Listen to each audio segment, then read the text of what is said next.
guys, welcome to another episode of the Weekly Mash, brought to you by the Book Mash. I don't know where that came from, but it's cool. This is your go-to place for romantic reads, fantastical worlds, and the brilliant minds behind them. This is probably the first episode of our new Weekly Mash, almost an episode a day rebrand madness. So Yes. welcome to the mash. Oh, goodness. Yes, today we are going to dive deep, well, not too deep, we don't want spoilers, into a gothic, magical, and hauntingly romantic world of Eldrenoire with its incredible author. We have Elle Wildes here. Elle, do you want to introduce yourself and tell us a little bit about your book, and then we will jump into some questions. Yeah, absolutely. So I am obviously Elle Wildes, and I wear a few hats. So the first half of my career, I was a teacher, and this last half of my career, not that it's over, I've still got a ways to go, but I actually write talent and leadership development curriculum for salaried professionals in the corporate space, and have a background in English and a master's degree in adult education, and I'm almost done with my doctorate in adult and lifelong learning. I'm defending my dissertation. But I took all of that and took everything I knew about stories and systems and human nature, and I decided to use it to really just craft layered fantasy worlds that are full of power shifts and emotional reckoning and just enough kissing to count, is what I always say. Writing has really always been a creative outlet. And so after years of helping others grow professionally, I kind of just gave myself permission to pursue a long-held dream, which was writing fiction that centers emotionally complex characters and powerful world building and themes of survival and transformation. So Eldrenoire is my debut fantasy novel, and it has been the most creatively fulfilling experience of my life. That is incredible. Congratulations on your doctorate. That's amazing. Oh, I appreciate it. Excuse me. So let's start with the obvious. We have this striking atmosphere in your book. We have a cursed court, a sentient castle, and all the eerie magic. What sparked the idea? Did you have a vision or a dream, or did something weird inspire it? Yes. So probably a little bit of all of that. The catalyst really for this specific story centers around representation for mature protagonists. You know, Eldrenoire started kind of as a whisper. It was just this idea of this woman trapped in this crumbling sentient castle. But as I wrote it, I kind of realized I was writing the story I had been looking for. So, you know, one that centered a woman with depth and wisdom and power, but also trauma and agency and grit. There's really a richness to stories about characters who aren't 18 and invincible. And I wanted to write a heroine who had lived and lost and endured and had kind of been shaped by experience instead of being erased by it. And you don't see a lot of main characters in fantasy romance who reflect the complexity of mature womanhood. Mm-hmm. And so I decided to create one. So Amalie-Anne is flawed and fierce and resilient, and her story really isn't about discovering who she is. She knows who she is. It's about reclaiming who she is. And so when I stumbled across the French fairy tale Le Chat Blanc, which is the white cat, and it was written in the 1600s by Madame de Aulnoy, I was really captivated. It's a very intriguing story and one you don't hear about very often. So I found the imagery to be rich. It was a beautiful castle and, you know, a hidden identity. But like a lot of older fairy tales, it lacked emotional nuance and modern relevance. So what fascinated me most was the potential buried in its bones. Like, what if the cat was a person? What if the cat was a cursed queen? What if the castle was alive? What if it wasn't a rescue story, but kind of a reckoning? And so I reimagined it, took that framework, and then reshaped it into something darker, a little more emotionally grounded, layered with themes of memory and power and transformation. So it's kind of a nod to the original, but with claws. I actually want to go look at, I think we studied it a little bit. And when did we look at it? In our high school French, we had high school French together, and we did look at that story a little bit, right. But that was quite a long time ago, so I would have to remind myself a little bit more about the story if I was going to talk more in depth, because it's been a while. Sure. Yeah, I was gonna say, I remember when I saw, like, our talking points, and I was like, I remember that. Yeah. And I was like, wait, I don't remember. It's kind of vanilla. Like if you think, because I remember it from high school too. It's kind of vanilla. Like you remember it, but it's kind of flat. And I think it's just because it's so old, it's hard for it to be relevant today. But Yeah. great frame. Well, and I have a really bad problem of reading something, loving something, and I can't tell you what it's about. And either. Does that make me a bad reader? No, People are always like, no. "Did you love the book?" Yes. What was it about? No clue. I cannot remember. As long as you can Miranda enjoy and it I in were the talking- moment, that's the biggest Yeah. part. I do like comprehend and remember stuff, so I'm a little different. But I don't fault anybody for not being able to remember it later because it's just like a TV show. Do you remember what happened in season 6, episode 2? Probably not, but you remember like the full basis of the complete series, so it's all right. Yeah. Miranda and I were talking yesterday about an arc that we were reading, and she's like, well, what part are you at? And I'm like, and so she, like, goes off and starts, like, blabbering all this stuff, and I'm like, sure. We're going to blame I her don't math. know. Her math brain can remember. Oh, that's funny. Yeah. Nope. And I'm like, Not smile and nod. Yeah, right. It's great. Because I can't remember. Goodness. Okay, I'm gonna steal one of Miranda's questions. Your main characters are both 40 and have a 40 and up and have a history. It's so refreshing to see that. Was that always the plan? Absolutely. Absolutely. I really, I love the younger characters. Don't get me wrong. I'm not hating on Throne of Glass will always be my Roman Empire. I think about it every day, and I finished it in like 2019. But I really wanted to see some mature characters. And so the female main character, Molly Ann, starts out, when the book starts, she's 38, but she turns 40 in the progress of the book. And then Matthew, who is the main male character, he's 42 when the book starts. So yeah, definitely always the plan to have these kind of well-rounded, mature characters. Yeah, we don't see that a lot. Because you're right. Yeah. You're right. You don't see the younger or the older characters a lot. And sometimes when I'm reading a book and like reading, because I'm a dark romance girly, when I'm reading and it's like they're 22 and I'm like, this kind of feels weird that I'm reading this. I asked a question on I love to do like bookish questions of the day on TikTok. And one of them was, when do you DNF a book? And this lady, bless her, she wrote in, she was like, I don't DNF often, but I was reading a dark romance and the main male character had my son's name. I was like, yeah, that would be awkward. Done. I'm done. Can't blame you there.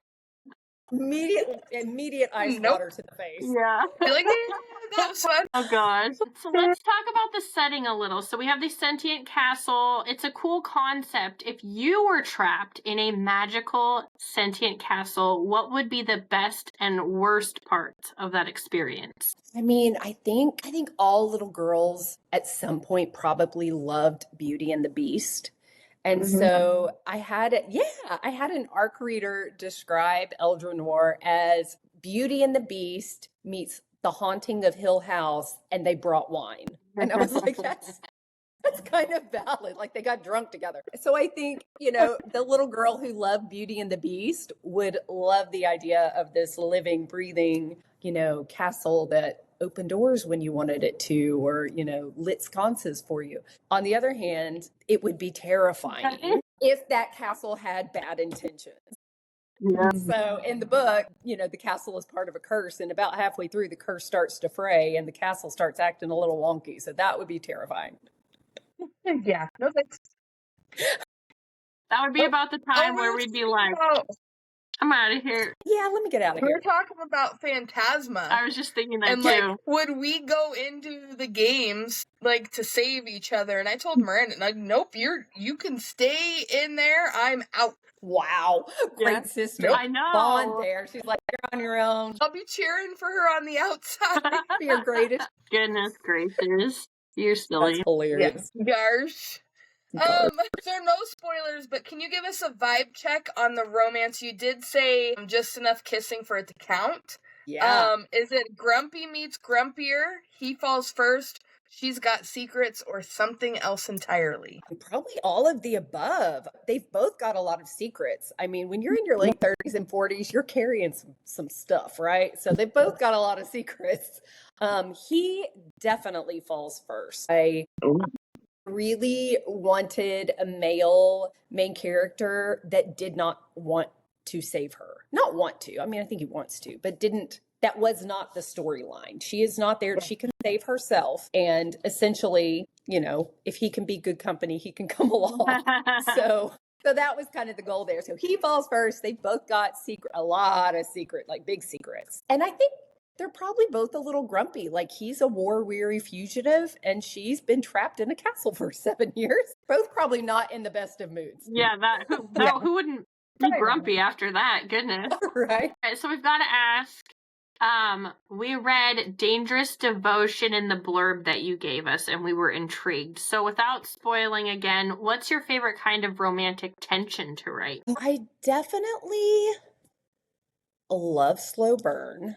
You know, I love that spicy books are having their moment. Everybody loves the spicy books, myself included. I think sometimes as I get older, I'm like, I need a little bit of a connection. Like, I'm past the age of just, you know, immediate connection. So I definitely like the slow burn. And I like the romantic tension that involves secrets. And I know there's a lot of people talk about disliking the miscommunication trope or the having secrets trope where there's not open communication.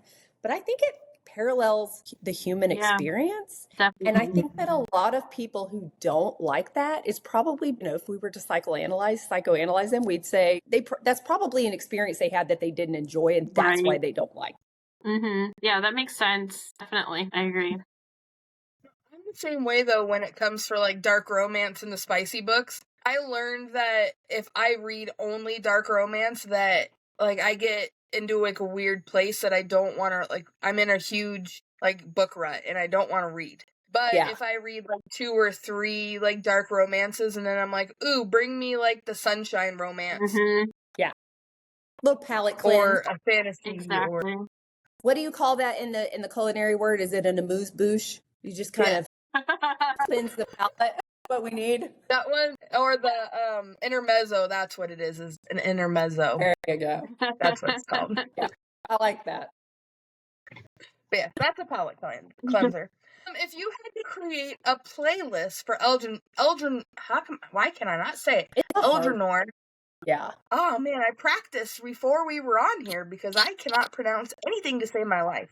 What are a few songs that would absolutely make the cut? Awesome. Well, side note, before I tell you that, I'm from East Texas, and if you cannot tell, have kind of a redneck accent. And why I chose a French book with a French I will never, like, I can't half the time pronounce any of their names. I sound ridiculous. If I had a playlist, so one song that immediately comes to mind of Jar of Hearts by Ruel. I think it is stunning. I like kind of the mystical Celtic influence that it has. So that would definitely be one.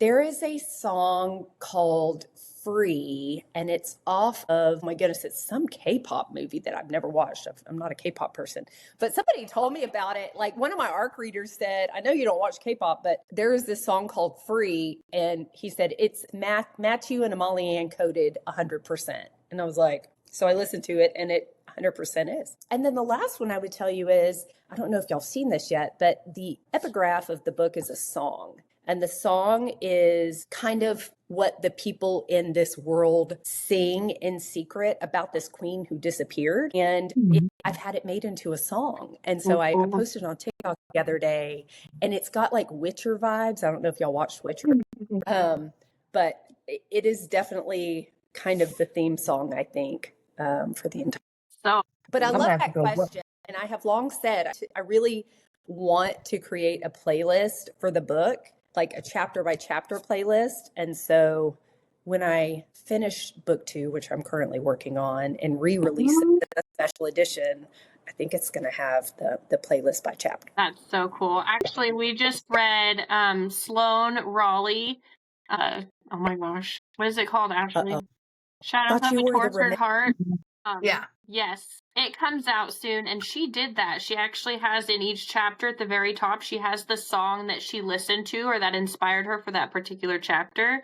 And I thought that was it's such a good idea. Yeah, I think incorporating that while you're writing could be not only cool for the reader, but also beneficial for you because you're getting kind of those same feelings and that vibe inside your writing. That's a really awesome thing to do. I love that. I think immersive reading has kind of become a thing lately. And I love it. I think it's like I always have a ambient screen going and the music going. So I think that's a really cool idea. I'm gonna look up that book. Yeah, very awesome. Yeah, it's a good book. It's a very really good book. All right, we're going to do a little rapid fire. So the first thing that comes to your mind, favorite magical creature in fiction besides your own? Favorite magical creature in fiction besides my own? So I'm reading, so it's a demon, but it's a sea demon from The Adventures of Amina al-Sarafi. Yeah. Interesting. How about a book that haunts you in a good way? I've thrown a glass, 100%. Already Throwing a glass. Ashley, I know, I'm sorry. That yet. Changed the trajectory of my life. I know that sounds so dramatic, but I promise. I read Assassin's Blade first, and in some of because it's like a whole book of novellas pretty much. Yeah. And in some of the novellas, I was in it. Like the mermaid one and the pirate one, like I was in it. But then the other ones, I'm like, oh my gosh, are we still doing this? I didn't read that one first. I read that one. There's another way you can read it. There's like a different reading order. Check it out because I think, I don't know. All of them. I just haven't read them. I would sell a kidney to read them over again for the first time. Maybe, Ash, you just need to like rearrange your order and do it a different way, and that might help. Too many times. I'm trying. Creepiest castle you've ever seen or read about? Well, my husband and I went to Scotland last year. Yes. Jealous. And we've been a lot of places. It was one of our all-time favorites, but we went to Fraser Castle because that's his family line. And it was both really cool. He got to sign the book like as a descendant. Cool. It was both really cool, but also really creepy because all of the history in that castle. So I was like, I don't want to go after dark. Like, let's do the morning tour and go. Yeah, that's definitely on my bucket list. We're Scottish, like way back. Yeah. But I think that would be so cool. I'm a big Outlander fan, and I love Harry Potter, so Scotland's definitely on my bucket list. Worth it. So fun. Okay, last rapid fire question. Your first fictional character you ever fell in love with? Oh, Mr. Darcy. Yeah. Isn't everybody in love with Mr. Darcy? Man. Right. Yeah, that's all for our questions. It's been so incredible meeting you and getting to know you. Eldrenoire hits shelves on August 5th. Is that correct? Awesome. That is correct. So it's coming up soon. 14 days. Before we go, where can readers find you and get their hands on your book? Absolutely. So I'm on TikTok. I'm also on Instagram, Elle Wildes. Website, ellewildes.com. Book will be at Barnes & Noble, Amazon, Ingram Spark, my website, plenty of places. I will say it's a little cheaper on my website and it comes signed. So, Oh gosh, yeah. Pull my arm. Can't say no to a good signature. Yeah.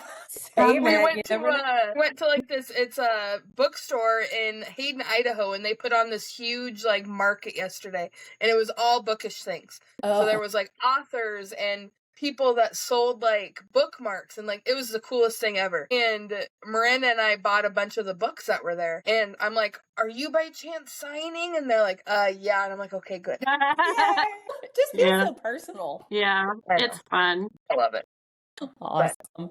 But yeah, don't forget to follow Elle and keep track of everything. She's got great things in the works. And if you guys haven't seen her TikToks, I love her TikToks. There's funny ones, there's serious ones, there's ones that just make you go, I was going through them again before I came on here, and I was like, oh yes, this is why this woman is amazing. Don't forget we'll link all of her stuff below, so that you guys can follow her, and we'll also be sharing everything Elle Wildes when the book comes out on August 5th. Thank you. Yeah. Appreciate y'all for having me. This is so fun. Thank you Well, for thanks joining for us. being here. Yeah.